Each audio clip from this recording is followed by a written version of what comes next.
is Gravitysilence, and welcome to another video touring my single-player survival world. In this video, I'm going to be touring all of the things I missed in the last tour videos. There's not a lot, but there's enough to make a whole video dedicated to it.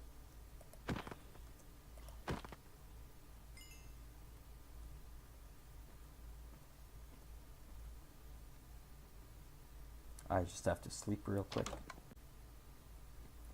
I'm going off of a piece of paper that I went around the world and listed off things that I missed. So this could be in any order and might not be the most efficient order that I'm going to be going in, but it should be fun regardless. The first thing that I never mentioned in any of my tour videos is this pixel art right here.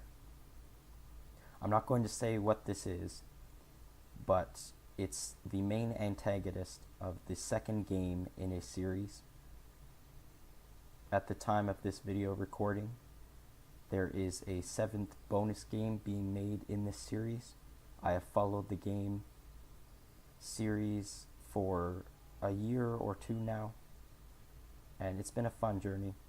If you know who this is or what this is, that's pretty cool.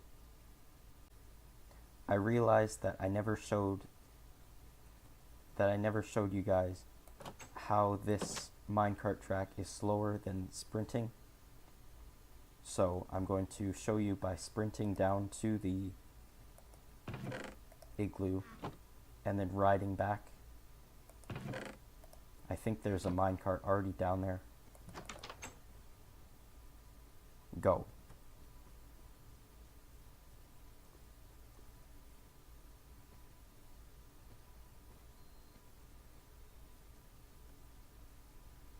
Actually, not sprinting. Sprinting is about as fast as a minecart, but sprint jumping is slightly faster than sprinting and takes you faster than a minecart.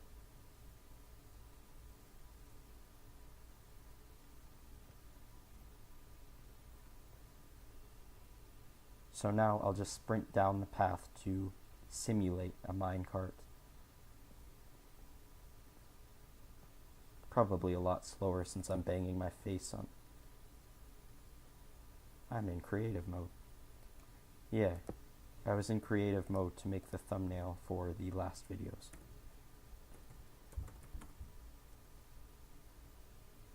Here we go. There should be a minecart along the track somewhere. Here it is.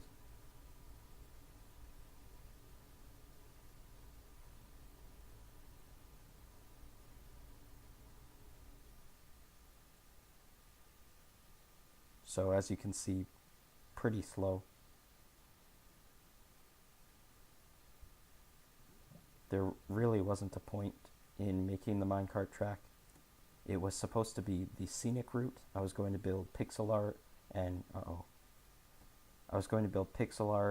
some little dioramas along the way, but that never happened. So it's just a minecart track to this side.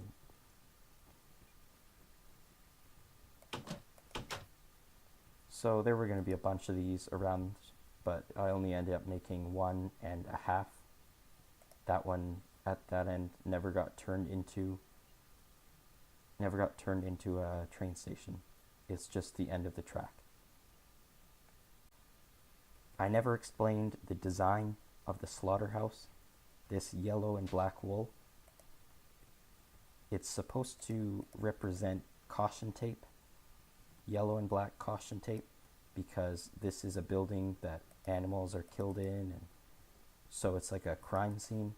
I was originally going to have hoppers in the floor that after I killed an animal, the raw meat would drop into it, and then the hoppers would lead into the back room here of McDonald's, then you would automatically have raw meat in this room to serve at the counter. I had ideas of putting an auto smelter in between the two buildings underground so that it would arrive cooked. But as you can see, I never even placed in the hoppers.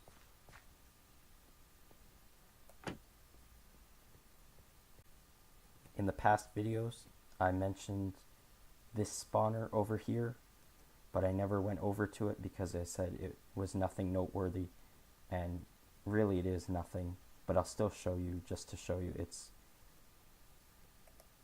a mob spawner. I originally had hoppers here all leading into this double chest. The hoppers were collecting the drops that the mobs falling out of the mob spawner. When they fell on the hoppers, they drop their items and they go into the double chest. Since I've built it, I've disabled the mob spawner, so it's all lit up inside and nothing spawns in here. But as you can see, it is a functioning, if there's no light in here and this wall is closed off, it's a functioning mob spawner. Of course, having actual spawners at the cobblestone pillars over here and there, off in the distance, spawners are a lot more efficient than one of these spawners. This was an AFK room. I never actually used it, but I did build it. These furnaces are here to smelt anything while you're AFK.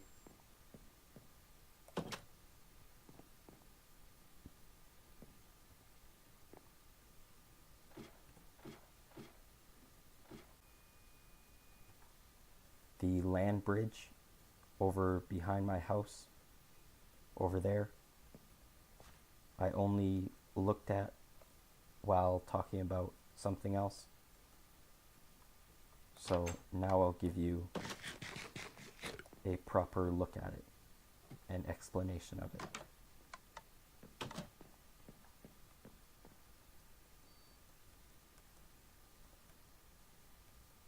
So this was the design that the entire area was originally going to look like. This stone and layers of grass and different intersecting segments. This is what it was all going to look like, but I eventually just stuck with the whole bushes and tall grass, like you can see there, bushes and flowers and all that. This was also going to serve a purpose. It was going to go over this river right here, but I eventually decided that a bridge, it'd take less time to cross and it just looks better, because this is just a mass of land going over, and if this existed in real life, it wouldn't be structurally stable. It would collapse, so it's a bit unrealistic, but this is Minecraft, it's a game. Doesn't have to be completely 100% realistic. Speaking of this bridge, these bridges are for if I'm riding a horse. Horses don't like swimming. It automatically dismounts you off of the horse if you try going in water with them. So I built these bridges to get around to these cobblestone pillars, which these cobblestone pillars are all marking out spawners. This first one here is a slime farm. I don't think I actually built it in a slime chunk. I saw slime spawning down here, but I was going to say this room never spawns slimes, but at least it's not the most efficient design.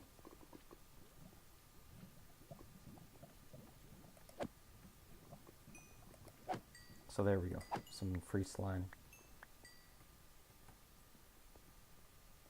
So yeah, this isn't the most efficient design. You can have multi-layers all up the same chunk, but I didn't know at the time this ladder comes down right in the middle of the room. It's a very bad design for a slime farm, and I never properly used it. This right here is a little AFK spot for the slime chunk. This was also too far, that if the slime chunk did work, this was too far to actually have slime spawning in down there. Over this way to the other cobblestone pillars around the area. These all mark out spawners. I probably should have actually brought my horse along. It would have been a lot faster. But I think I moved my horses to my new base area anyways, so it doesn't matter.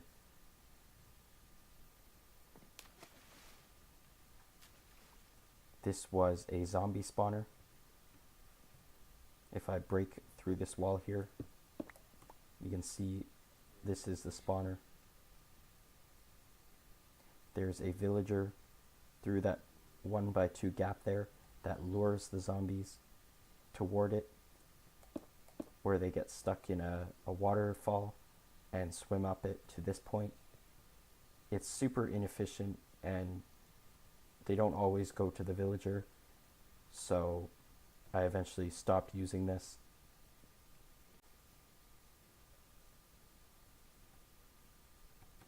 Yeah. Oh.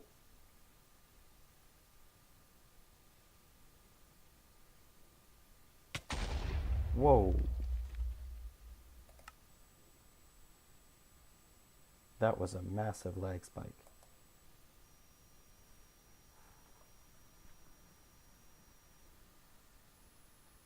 Now I have to go rush to get my items before they despawn. This way.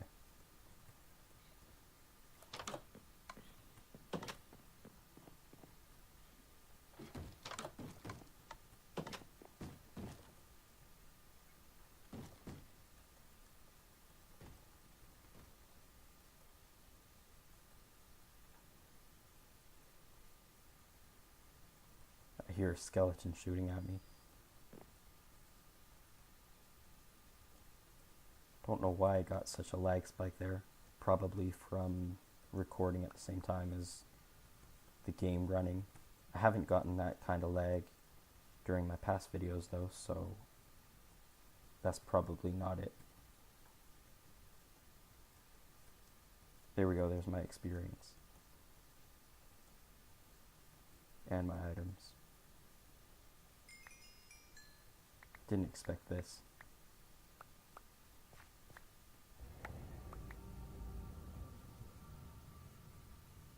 Cool ambience.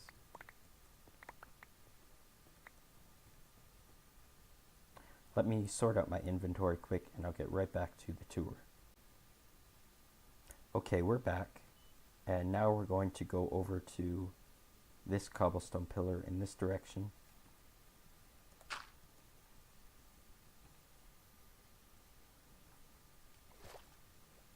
This one is a skeleton spawner. I never actually did anything with this one, but I marked it out in case I wanted to use it in the future.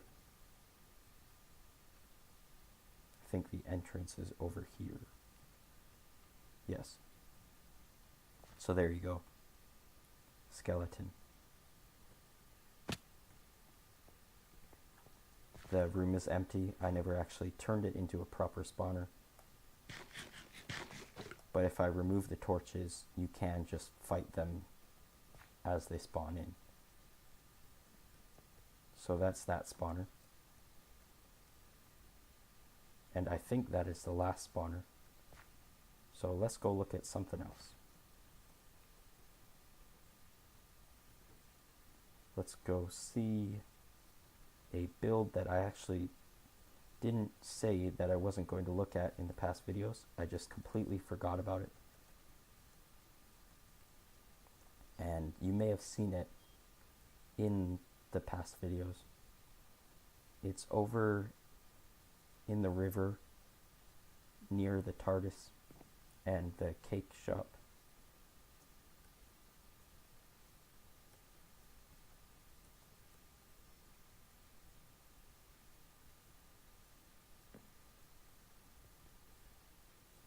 So just over here, you can see this green pipe. The green pipe sticking out of the river with this white wool leading up to it. This is supposed to look like a Mario pipe. The traditional green Mario pipe that you go into to get to the secret coin rooms and the underground levels. There's a little parkour leading into it, which I actually failed there. So we'll try that again. It's quite easy. Okay, I'm actually just gonna cut to me getting it, unless I get it this time. Okay, there we go. So this room is completely empty, aside from the walls and ceiling and this stone brick room that's supposed to look all old and broken up. As you can see, there's missing bricks and cracked stone brick, and it's just supposed to look like a worn down room. I was originally going to turn it into a lab type room that had a bunch of workbenches and disabled coins and maybe bullet bills. It was supposed to look like an abandoned Mario level that was being worked on. But as you can see, yeah, that never got done. Here's the supplies I was going to use. So that could have been a big thing, and I spent so long doing the walls and floors. I've had inspiration to come back here and actually finish it, but decided against it because when I moved, I made a promise not to come back and finish anything. I wanted to leave this to time to be able to come back and say, hey, this is what I did before I moved. If that makes sense. There's another build in this area, right over here, this giant cake, which I did show, but I never actually went inside. This is a pretty old build. Around the same time as I built the enchantment table, I built this one. And this is a bakery. So as you can see, the first thing you'll notice is this display case with a bunch of baked goods and cakes. And then we have a little seating area just in case you want to wait for your order. We have this, what looks like just oh, there's a chicken. What looks like a giant mound of wood, but it's actually the kitchen type thing. I don't know why the furnace isn't here, but there was a furnace here to be like an oven. Back here is the cow, and there was a chicken, but as you can see, it's in the kitchen. This was just a pen to milk and get eggs. Across the river here is a number 3. This was originally a building that I took down and left a sign in its place. It was originally a shop to sell stone variants like granite, andesite, and diorite. But I took it down because I made the storage room, so I didn't need to have a shop. I could just keep the stones in my storage room. You can see there's these lights on the ceiling. That's what's keeping the room light, as well as torches under the floor. So that's the bakery interior. There's a path underneath the ground that I teased at while I was down in the tunnels. Zombies took down the door again.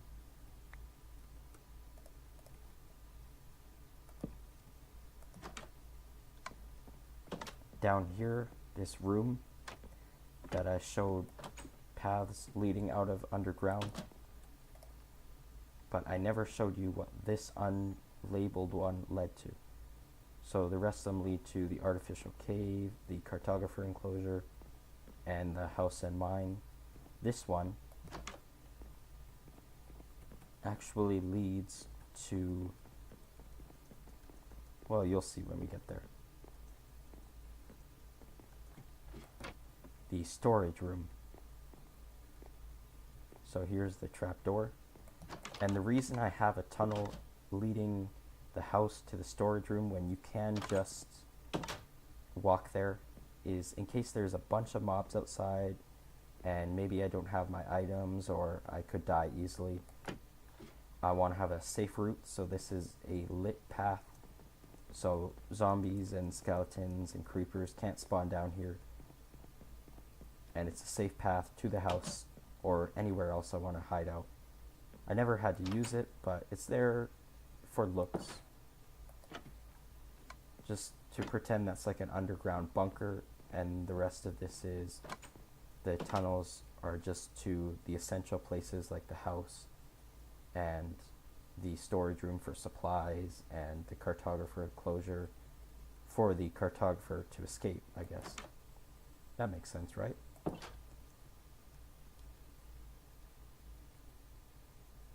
I hope that makes sense. Let me sleep real quick and then we'll get back to the tour. Next we have the nether portal room that we came through at the beginning of the tour of this area, of this base.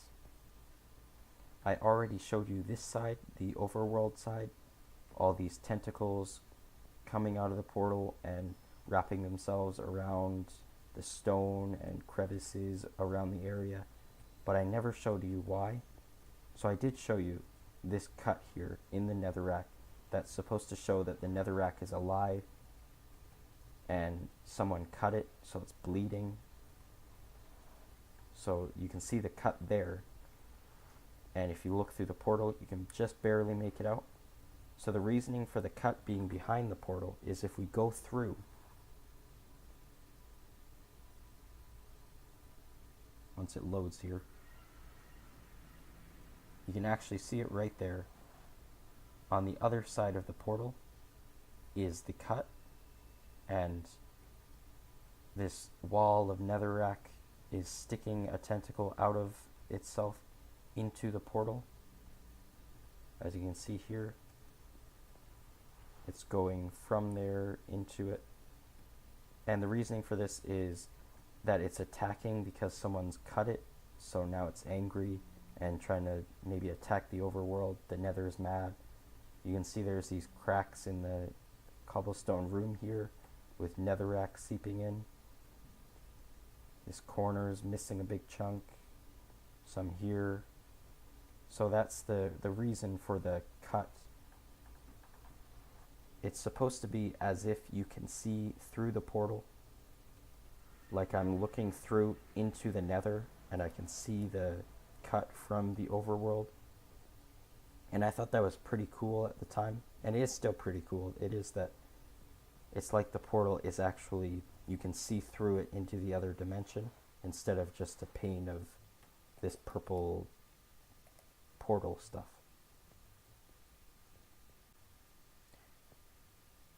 That's about it for the nether rack and the nether being alive. So we can come back to the surface. And actually, that is about it for everything I missed in the past tours. That's all this video is for, to cover everything I missed about this area. So I'll make a couple more videos after this, just about the nether and the end. But until then, thanks for watching this video. See you next time. Bye.